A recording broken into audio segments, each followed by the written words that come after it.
My name is Marisa Dobbins, and this is my story.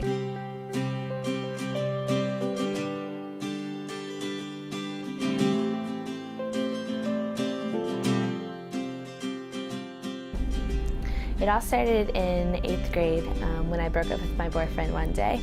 I went home and I thought everything was fine. But I checked my email. This was before we had cell phones. And so all of a sudden I opened it up and it had about 15 emails all from him. And they started off saying what an awful person I was, and he couldn't believe that I had done this. And when it got to about the 4th or 5th email, he started threatening to commit suicide. And so there I was, 13 years old, sitting at my computer, having my world just completely fall apart and crumble in on me. And I just remember feeling completely degraded and worthless with all of the things that he told me. I was terrified, freaking out, didn't know what to do. And so from about that night on, I just kind of retreated into myself and pushed all feeling of emotion further and further and further down so that I didn't have to experience the pain and the hurt and the sadness that he had caused me.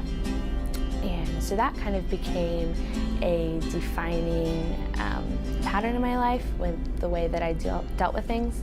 And throughout high school, I kind of immersed myself in many different activities, one being track, which turned out to be a huge blessing because it's part of the reason why I'm here. But just really kept myself busy. I knew that my family and my friends loved me. They told me they loved me. They showed me that they loved me, but it's something that I emotionally could not receive or feel because I had put up so many walls against it. And so I did this throughout high school. I constantly questioned if I could receive God's love, if I had a relationship with God, if I couldn't feel His love towards me, if I could love other people, if I couldn't receive their love. I felt really ashamed because people, when my family or my friends told me that they loved me, and I responded and I said, I love you back. That wasn't coming from anywhere inside me. That wasn't coming from my heart. That wasn't coming from anything that I was feeling. And so I couldn't really talk to anyone about this. I couldn't express this to anyone. And so I constantly wondered, how am I going to deal with this? And how is anyone going to understand what I've been through? But the good news is that Jesus did, and Jesus does, and Jesus always will. And that's why He became man here on earth, so that He can experience what we experience and feel what we feel, so that our Father in heaven can express and shower us with unconditional love and grace and mercy.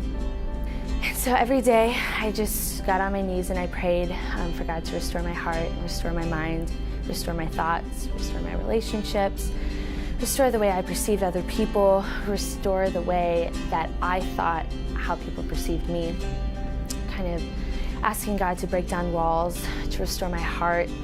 And I just did that every day. And gradually, week by week, God would just break down those walls that I'd put up for the past 7 years. And He just healed my brokenness. He took away my fear of relationships. He restored my heart and my mind and my soul and my spirit. And so now, with confidence and boldness, I can say I am His and He is mine.